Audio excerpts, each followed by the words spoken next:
मुख त भयो त बुनु यो पनि तेरो एक बाइटमा त होइन नि मलाई चाख्न दिँदैन जस्तो लाग्यो वाह केचप त यसरी पो सर्भ गर्नु हुँदो रहेछ पक्का खाइ म त खान्नै बर्गर त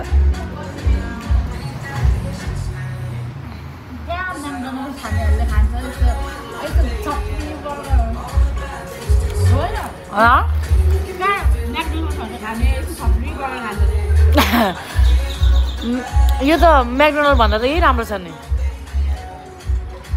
वाह खाँदा त कस्तो राम्रो दाँत देखाउँदो रहेछ यसले त लिप्स्टिक खाइसकेर पो त मेरो बहिनीले खान एकचोटि भिडियो बनाऊँ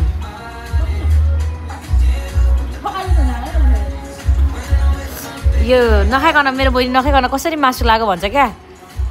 कसरी मोटाए दिदी मलाई केही खान्न भन्छ हेरौँ यसले कसरी खान्छ